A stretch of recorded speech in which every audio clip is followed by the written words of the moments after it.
this live today. I just tried joining back a few moments earlier as well. I was just waiting for our guest. So I think she should be there any moment. We have Gaby with us today, who is an Iyengar yoga teacher, and she'll be helping us understand, what is it that is specific about Iyengar yoga, which is different from other yoga lineages. So, hi Gaby, I think I can see you there online. Can you just send me a join request? Yes, okay, I see your request here. Thank you.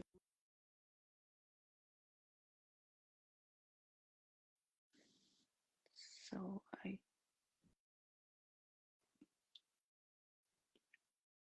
okay. Hi, Hi, hi Gaby. Hi, how are you? Finally, I could find you. finally. Sorry, I didn't use. No, that's okay. No, I'm no not worries used to at all. this before. Yeah, No problem at all. Technology can really get you crazy sometimes, so that's exactly. okay. Great. So thank you so much, Gabby, for being here today and accepting my invite to be there on this live today and share your experiences with Iyengar yoga specifically, because that's where you come from. So, yeah, okay, let's start with you. All over to you. Help us understand, what has been your yoga journey? How did you get into it? And finally, how did you land or gravitate more towards Iyengar yoga? Towards Iyengar yoga, yes. I started my I say my journey in yoga in South Africa. Mm-hmm. I used to live in Africa for 15 years Okay. as a consultant, IT consultant, and it was a time that I was actually looking for a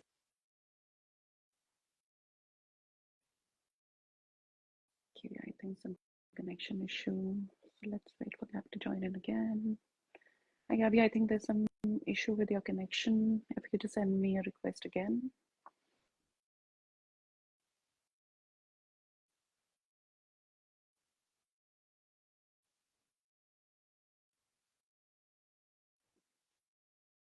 Okay, she's just joining back, guys. Just give us a few seconds.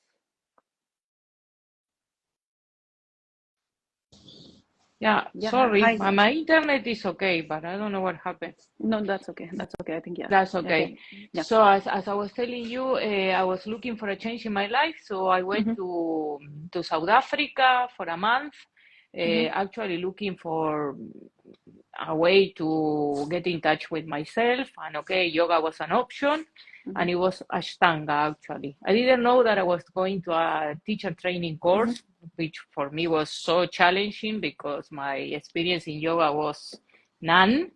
And you started with So directly with Ishtanga and for the first directly time? with Oh my Ashtanga. gosh. So for me, it was Okay. like, yes, it was Okay. very challenging. It For is. my Yeah. ego, was a big learning process Mm-hmm. because I come from sports. I was used to be able to manage Mm-hmm. whatever challenge I have in front of me, but yoga wasn't that way. Mm-hmm. Okay, actually, with yoga, I had to refrain myself Mm-hmm. and take time. Yeah. But anyway, I went through that month and I had the chance to learn Ashtanga. But we used to have a teacher, an Iyengar teacher, that came every afternoon to show us variations because Mm-hmm. not everybody can practice Ashtanga or any other type of yoga because maybe you are pregnant or you have an injury or you are overweight or you Yeah. have knee problems or something like that. So she was coming to teach us how to adjust the different asanas, Mm-hmm. different variations. And actually, that caught my attention because coming from IT and re-engineering, I Mm-hmm. thought in an Iyengar yoga like kind of a re-engineering. Okay, Mm-hmm. maybe I have this asana, but I have many paths to reach to them. Yeah. So that was my first experience in yoga. Then I came back to Uruguay in 2010, Mm-hmm. and I started teaching and practicing Ashtanga because Mm-hmm. actually it was more in line with myself. Yeah. Okay, I found it more challenging, and also in Uruguay we didn't have Iyengar. Okay, it was Okay. not that type of yoga. Okay. But later I met an Iyengar teacher that was doing a teacher training in Chile, Mm-hmm. and I started going to Chile for my formal training. And Yeah. in 2015, I got my let's call it degree in Iyengar. I don't know how to Oh, call that's it nice. I anyway, think it's but the that is the more or less, a younger yeah. a younger training takes long time. Like it's kind of, you really need to be particular with alignment and very focused in your Yes, asana practice. And actually, to start prepare yourself to become a teacher, there is a requirement to at least have a minimum of 5 years oh as a student, as a wow. practitioner. Okay. Okay, and Okay. then you can go into a mentorship Okay. where you prepare like 2 3 years Mm-hmm. to be able to present yourself Okay. for the teacher assessment. So it's a Okay. long process, but uh, as time pass Mm-hmm. and I get more experience, I do understand those Yeah. requirements. I think they are important Yeah. because to teach alignment is not that you teach them from the intellect. Mm. Okay, it's not Yeah. something that you study in Yeah. a book and you repeat Yeah. like you go to a school and write the exam. No, Yeah. it has to be in you. You Mm. have to know what are you trying to teach, and you have to have a trained eye to actually see which practitioner needs what, Okay. which is the correct adjustment, which is the correct prop to use, and that requires experience, Yeah. and experience comes with time. Yeah. So really, Yeah. I understand why the requirement is like that, and I agree with it. Yeah. Yeah. So, Gabby, I would just want to go to the very beginning of first trying to understand. There are so the source of yoga is one, but there have Mm-hmm. been different lineages who've picked up yoga and kind of, developed their own form or created their own way of understanding how to practice yoga practices. Yes. So, from the Iyengar yoga perspective, what is it that Iyengar yoga adds on to the yoga world, which is maybe different from other yoga lineages? I don't know many other lineages of yoga. Mm-hmm. Okay, once I tried No, Kundalini. It even was with for Ashtanga, if you see in Ashtanga, the in a way, it's a Ashtanga. different lineage. Yeah. Okay, for me, the big contribution of Bikaye's Iyengar was the variations and the use of props and Mm-hmm. the exhaustive studying that he Mm-hmm. did of asanas to Mm-hmm. be able to use them in different ways for healing and even to keep yourself healthy. Mm-hmm. So for me, that is the biggest contribution. If I don't like to compare, but it is different from Ashtanga because okay, when I was at the early beginning, I really like Ashtanga was always the same sequence, Mm-hmm. which is also challenging because even if you are doing always the same sequence, you are not always the same person. Your Yeah, body feels true. different, and life is like when you are doing a routinary job, it is the way that Your you are doing it body a is lot. different. But Sequence is the same, but your body is different every day. exactly. Yeah. But with the Iyengar yoga, what I really like is the variety, the variation, the 1,000 ways to do Theta Trikonasana, and how Okay. those 1,000 way of doing the same asana actually take you to other asanas. Okay. Okay, And it's it is like, that. is it mandatorily with the props that you attain a specific asana in Iyengar, or it's again No, depends upon your body, how flexible you are? no, the props are not mandatory. Okay, Mm-hmm. and we should not become prop dependent. Mm-hmm. And when you have a beginner's class, Mm-hmm. someone that has never tried a Iyengar before, Mm-hmm. you don't use props. Okay. Okay? Props are not allowed unless the person has an injury or really has something. Okay. But the first beginners classes Mm-hmm. are also not focused on alignment. It's not that you're going to go to a beginner class and we're going to start talking about how to move the armpit down, up. No, no, no, Mm-hmm. because you will run Yeah, away. No, that's right. and That's also right. you will not have the understanding. Yeah. So at the beginner's class, you just move. Okay, Yeah. you learn to jump, You learn you to learn move. to turn a Yeah. leg, to Yeah. turn the other one. You know how to move your body to the side, to the other one, front, Mm-hmm. back. It is like you become aware of your body. You start to know how to go upside down. And I love like going to Pune in India and going to beginners class Mm-hmm. because actually it look like crazy. Mm-hmm. It's everybody doing everything. I say, oh my Anything. God, Yeah. they're going to kill I themselves, know. but no, they are doing, and it's Yeah. because they are getting in touch with their body, Yeah. and that makes sense. Yeah. So only Gita Iyengar decía, only when the person has 2 3 years of practicing and knowing his body, then Mm-hmm. you can start talking about Got alignment. it. So it's Okay. like first learn to move and then gradually in that movement, what are the specific areas? How do you move? How do you get deeper understanding your muscles? And you get to that level after that. And Exactly. Then that's you where the you props move come to, in. but not always. The props have a purpose, Uh-huh. okay? That is actually for you to become aware of certain actions. It's like teachers that comes and go. It's like if you are doing Uttita Trikonasana Mm-hmm. with a brick, Mm-hmm. okay? The brick will give you some information on Yeah. how to turn your arm, how to action the side trunk body and all that. But you should not always do Uttita Trikonasana with a brick. Okay. Sometimes you can do it with a chair, but if you are teaching something specific, or me as a practitioner, I want to learn something specific. Mm-hmm. But if not, I practice without props. Okay. Okay. So, Gabby, Prop. another question just Sí. related to this, like getting into an asana from the traditional perspective is a step-by-step process. Yes. It's not like how you mentioned, like a beginner's class where everybody may be doing everything. They may be attaining a headstand, but may not be doing it with the right technique. So, when it is about step-by-step process, there has to be a focus on breath and alignment, and where is the other subtle aspects coming in into the practice. Versus there are a lot of teachers who teach and even practitioners who practice without much focus on alignment. I think breath is still an awareness with a lot of teachers, but alignment is one area that not every teacher may be aware of or would know how to go about it. Mm. Still they go ahead and attain those asanas. So what would be your advice to such teachers or practitioners who may not be getting into the right alignment but still may be achieving the postures?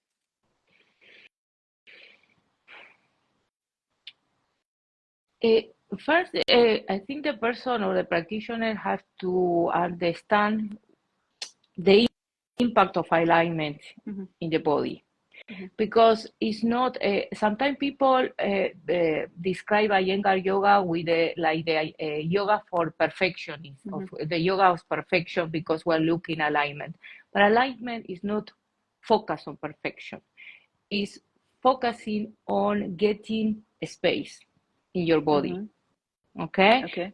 like uh, sometimes when you are achieving an asana, let's Mm-hmm. say vrikshikasana, Mm-hmm. this one that you go to pinch and then you go with your legs down. Yeah. What happens it is you may be achieving the pose, but you are killing your lumbar. That's right.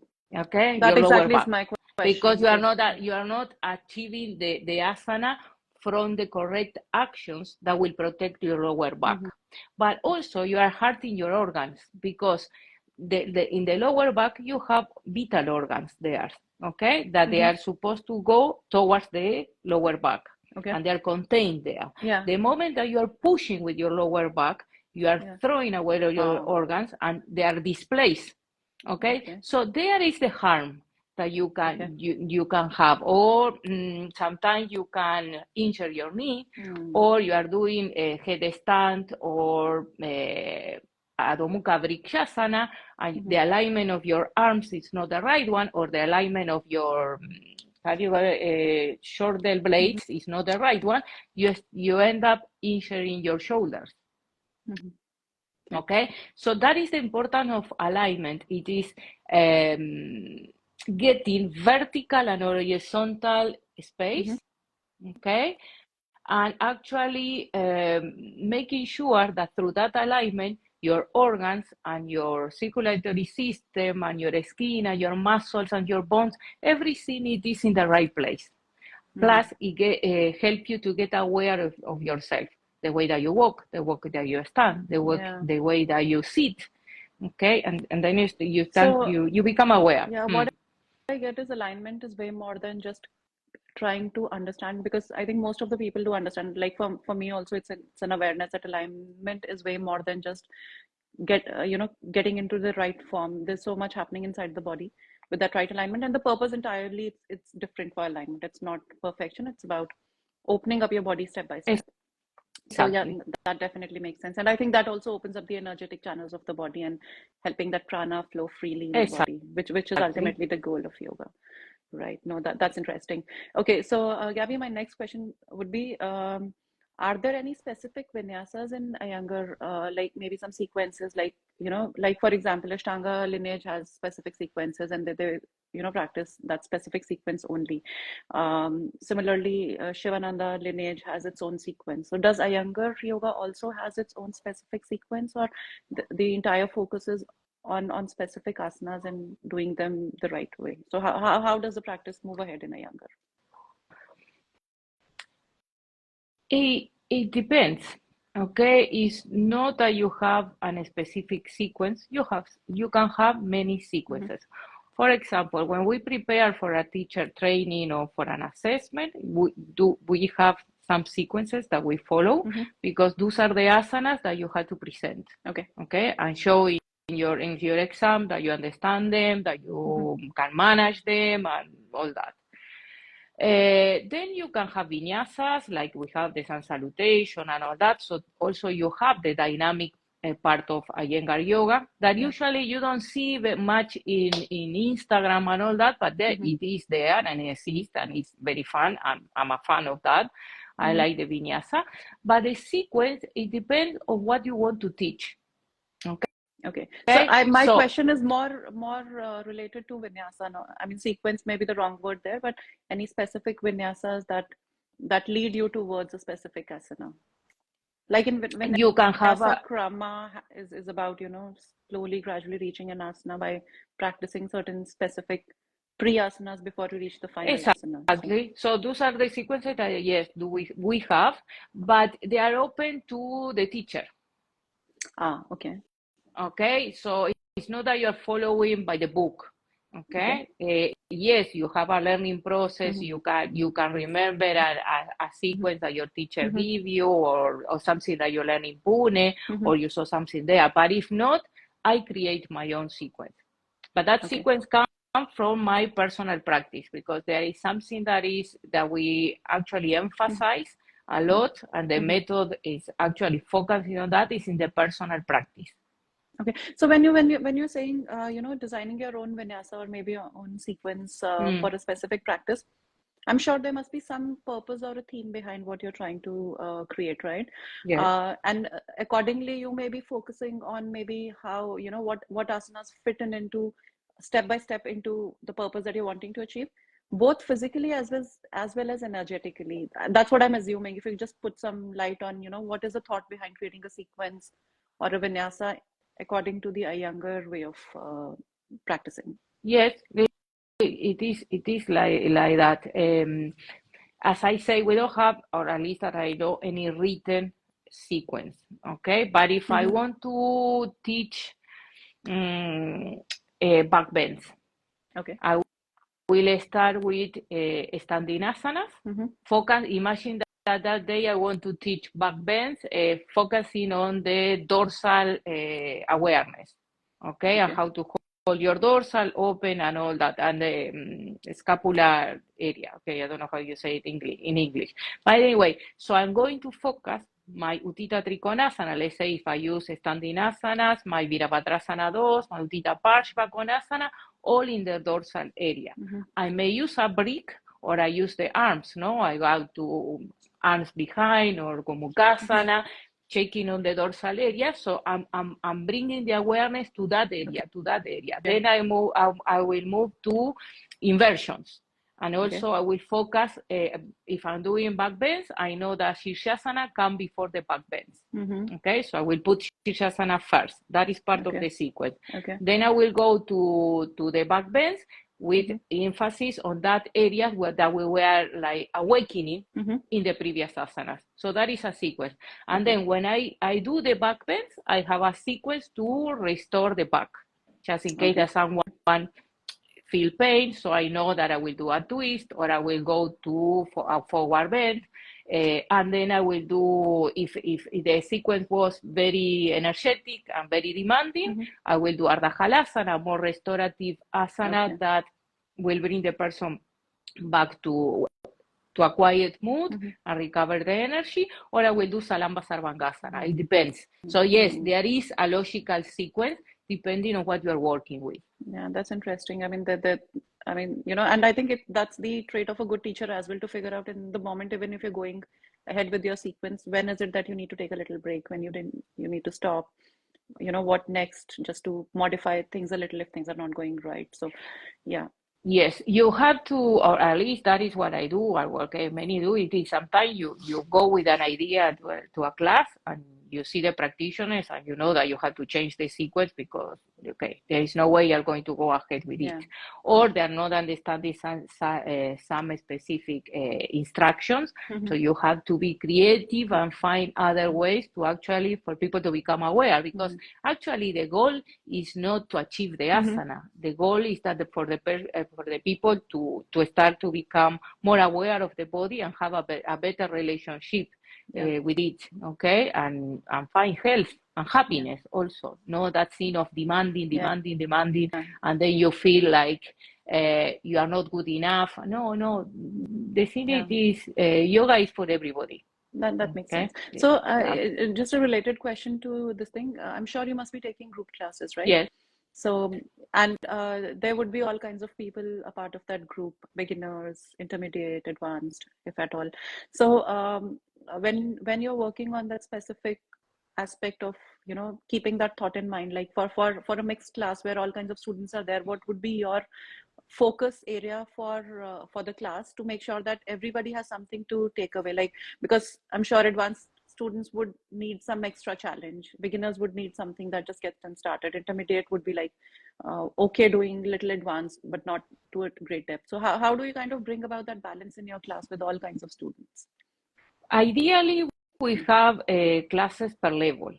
Okay. Okay, will be a class for beginners, a class for intermediate, and one for advanced. But in the real world, okay, when we are Exactly, with that our doesn't students, happen. Yeah. it is difficult. Okay, some manage, but okay, like no, you have mix.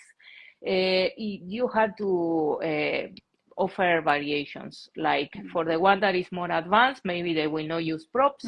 For the one that is a beginner, you will not do props also. You say you just move. And for the one that is a bit intermediate and have more knowledge, maybe you will put a prop. So maybe also individual instructions in the class to specific people who cannot attain certain things. Like what I do, it is if I'm giving a specific instruction that actually will make sense to people that understand because they have 3-4 years of practice, I say, you listen to them. To the beginner, I say, you imagine I'm talking Chinese. You just move. Okay, don't try to understand what I'm saying. It's not because I'm saying you are not intellectually enough. No, it's because even me, if I go to a class first time and you start with all those instructions, I will never come back. Okay, so it is you just move. So you have to regulate it, independent of the capacity of the person. But we always, and that is the good thing, we always have the different variations. Okay, there is not only one way of doing things. You have to manage to include everybody. That's right. No, that's right. I think in the practical world, that's how you really need to manage a class. Yes. Great. So, okay, Gaby, my next question is, when we are practicing yoga, a lot of people, as I said, may not understand alignment. So, but still, when they're doing it, are there any specific this question is specifically for the people who maybe do not understand much of alignment, and when they're practicing, are there any specific cues that their body gives which is an indication that okay, this posture is right? Because as I said, there are two ways of attaining an asana, one with conscious mind and the another one with ego, that you just have to go and achieve it. So for the people who are doing it for the sake of just attaining an asana with compromise on maybe breath or alignment, are there any specific cues that their body gives telling them that okay, you've attained that asana, but maybe it's you haven't done it the right way? Maybe you start to get some pain somewhere, or are there any specific cues that a person can look for even after they achieve an asana and they realize, okay, no, this is not the right way, I should be doing it? If you are feeling pain, definitely the body is telling you that is not, it's not the way to do it. Maybe if some cues that the you get gives, short of breath, you are not breathing properly, like back bend. If when you're going backwards, you actually cannot breathe. Actually, you are not doing it from the right way. You can be doing it from your neck. You can be doing from your middle back. You can be doing from the lower back, and your diaphragm gets hard. So I always say, check if you are breathing. Okay. So And would you say that the limit of getting deeper into an asana would pass the barrier of breath? I mean, as if you start to kind of get deeper into a posture, first check your breath. If only if you're able to breathe, then only go deeper. Otherwise, just stay there. Are we yes, trying to say you that? have you have to listen to your body, the breath, and also your eyes. Okay, Mm-hmm. if your eyes become hard Mm-hmm. and you become like a hunter Mm-hmm. like this, it is Mm-hmm. you are doing from the brain. Actually, Mm-hmm. you are putting a stress in your Strain in your body, face. and Okay. everything is hard. Yeah. Okay, also check the tone of your muscles. If your muscles are very hard, you are trying so hard. If they are soft, Mm-hmm. you are not trying Mm-hmm. enough, and then you can harm yourself either way. Okay. Okay, so it is actually yoga. What is it? It is okay, we talk that is union, but actually it's the union of the mind, the body, and the self. And Mm. you have to be aware, and you have to be present. There is not always the perfect thing of doing things, because Yeah, we are all different. We have different that's practices. true. We live in different areas with different culture, with different food, so that. I think the principle is actually to listen to yourself and how I'm feeling, taking that time Mm. and not becoming a doer, Yeah, but being an I get that. observer of the Yeah. doer. And Okay, that, I I guess, mean, is a I'm a doer, but journey. I observe myself doing, Yeah, and I don't great. expect others to come and tell me, Gaby, that is right, Gaby, that is wrong. Mm. Because even if someone is telling me that is the way, I listen to myself. When I say I'm going to Iyengar, Mm. I'm sorry, I'm Mm. stopping here. Self-respect also is very Yeah, important. no, that's But check the way absolutely. you're breathing, check the way your eyes move, check if you become dry, you cannot swallow. Okay, Hmm. that those are all indications that the practice isn't going well. Okay. No, the nice cues. I If mean, your I mouth think become dry, we all experience that, but we don't ever relate it to maybe it's, you should not be going beyond this because that's your limit. Great. yeah, So, okay. So before Gabby, I move on, just an announcement for the people who are joining in. If yeah. guys, if you have any questions for Gabby, please feel free to drop the questions in the comments. Maybe we can take it up at the end of the session.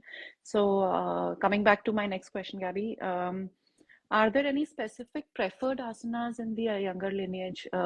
Because every lineage or every teacher would have some favorite ones, or there would be some reason why some people would recommend that okay, these practices do it every day when you have less time, and if you have more time, then bring in more. So, are there any specific preferred practices in Iyengar that are recommended to be done for health maintenance on a regular basis? And what are their specific benefits? Why are they recommended, if at all they are? They are, Gita Iyengar always say, and Iyengar, that you don't have time to practice Hmm. inversions. Okay, that means Okay. Shirshasana and Sarvangasana. So is it okay to get into a Shirshasana or Sarvangasana without warm up? Yes, yes. You Yeah. have enough practice. You are, yes, like I do it first things in the morning. Okay, Okay. my Okay. my early practice, I start with a Shirshasana, long Oh one. wow.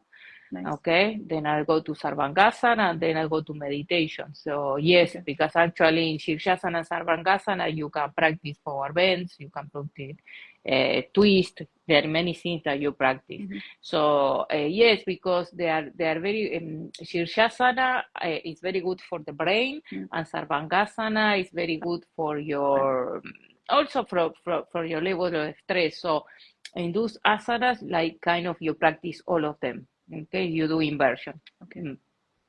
Okay. So, like my question was like any specific preferred asanas in the younger lineage, apart from what you mentioned. We have like that you don't always have to follow, but like for example, the month we split it in 4 weeks. The first week Hmm. standing asanas, Hmm. second week forward bends, Okay. third week back bends, and on the Okay. fourth week pranayama.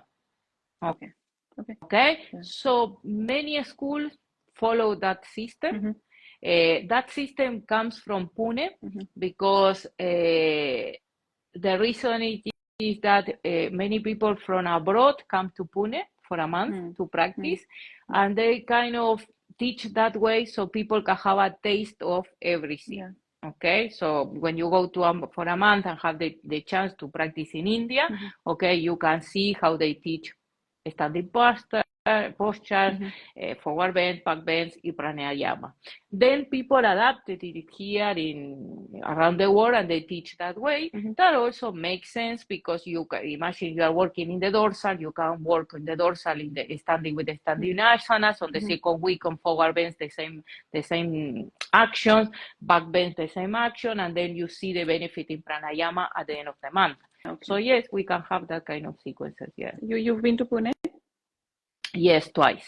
Oh wow. Yeah. How was your experience?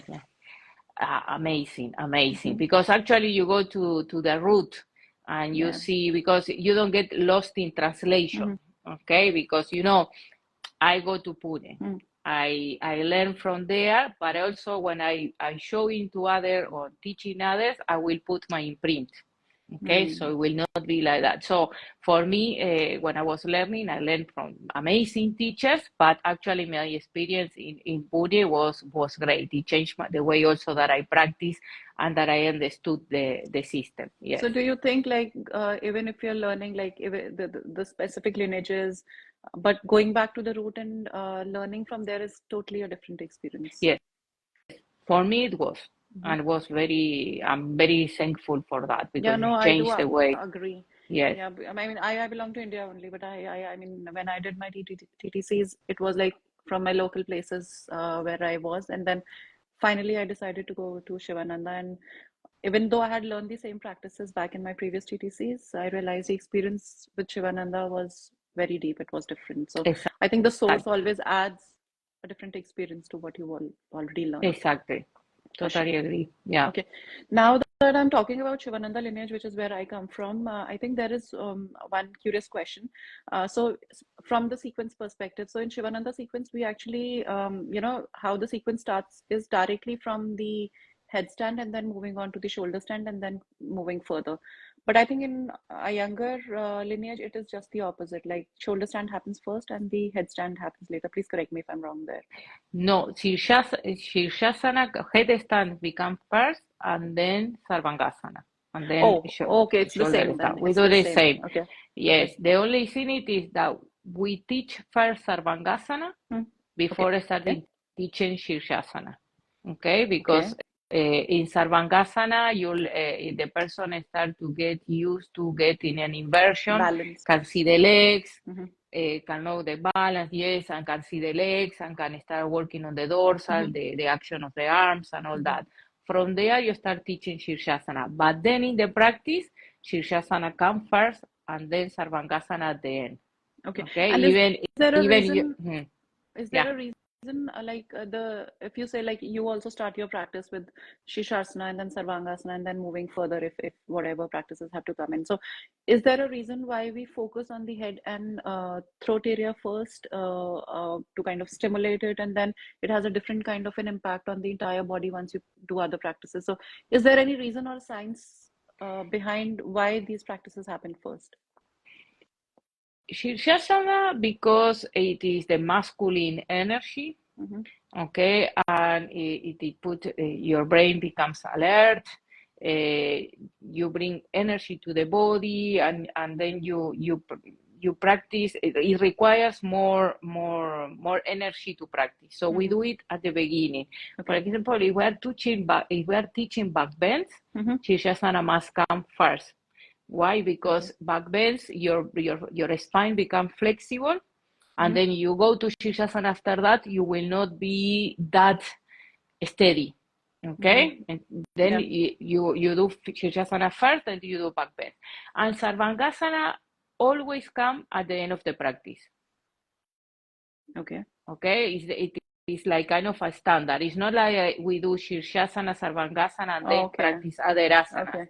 No, we could start with standing asanas, go to Shirshasana or forward bend, then Shirshasana, then we do back bends or arm balance and this and that, and then you end up with Sarvangasana in the end. Sarvangasana. So is there any science going behind how the sequence is progressing or the practice is progressing, starting with headstand, which you mentioned, and ending with Sarvangasana? So is there any reason why is it ending with Sarvangasana? It is ending with Sarvangasana because actually Sarvangasana is the feminine energy, but also you look at the asana, it is inviting you to introspection, no, going within, because with the Shalandara Bandha, okay, your eyes go to your chest, or your eyes close naturally, your thyroid and all that, your glandulars become quiet, and everything becomes quiet, and you go within. Okay, so prepare you for a perfect Shavasana, where you can actually integrate everything that you have worked before.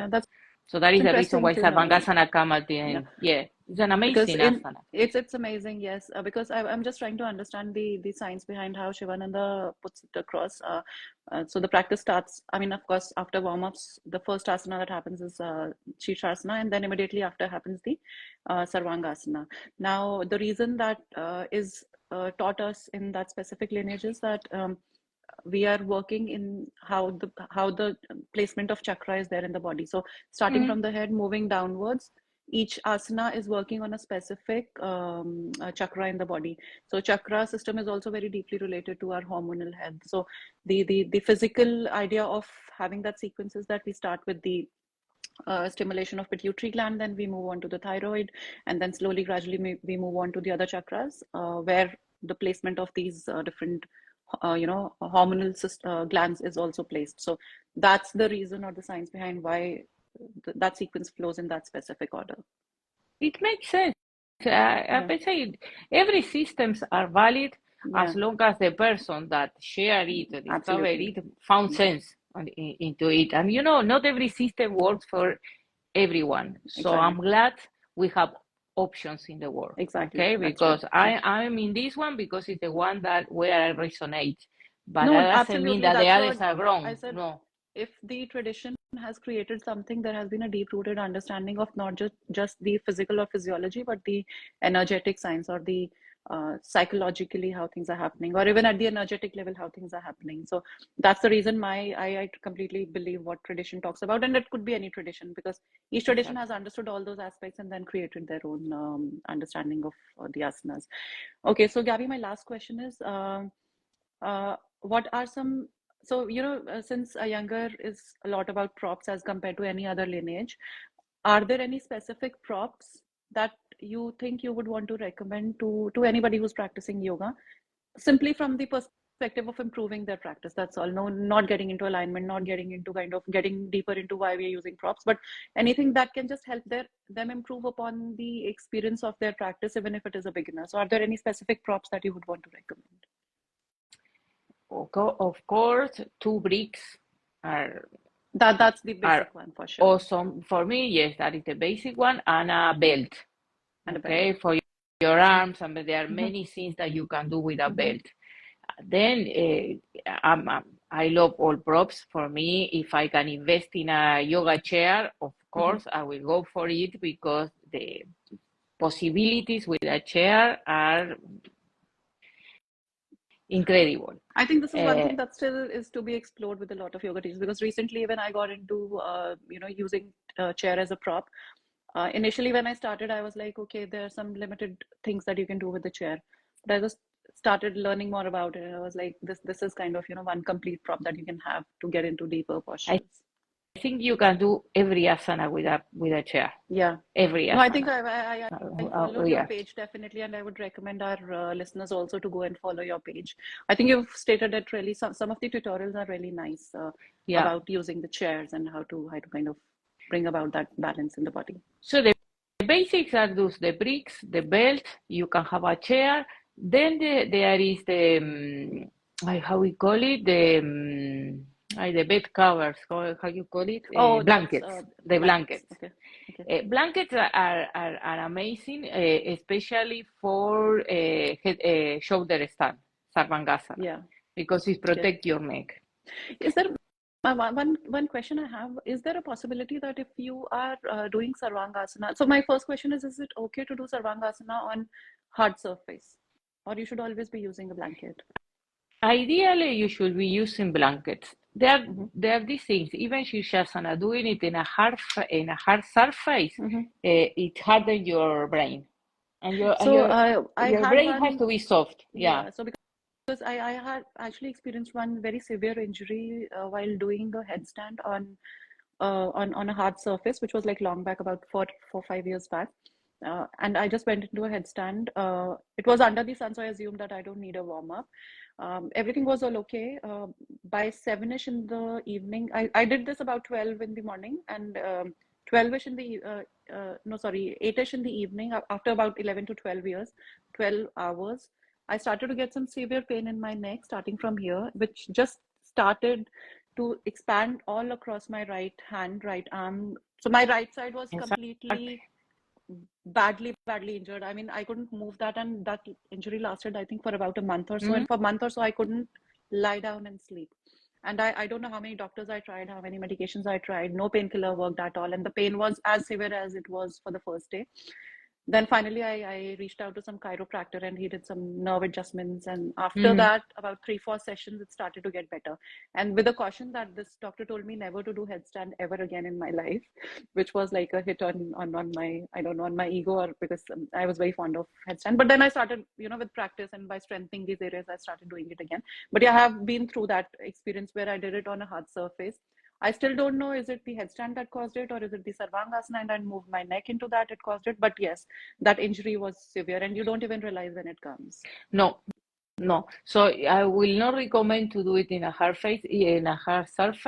Even Sarvangasana is always recommendable to have some height that differentiate the shoulders with the head. To the neck. Okay, where to the neck, because the neck should be free, the head lying on something soft, and the shoulders a bit higher, because you are respecting the natural curvature of your neck.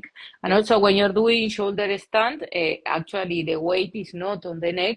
You should on the check shoulders, that it is between the shoulders, okay, the neck and the shoulders, okay. So the height help you on that setup of the asana, okay. Like, yes, makes a big difference, but always in a soft surface, because when you start using the props, also you start noticing the nature of the prop. It's not the same using a blanket, which is soft, than using a wooden block or a wooden brick that it is hard, or a bolster.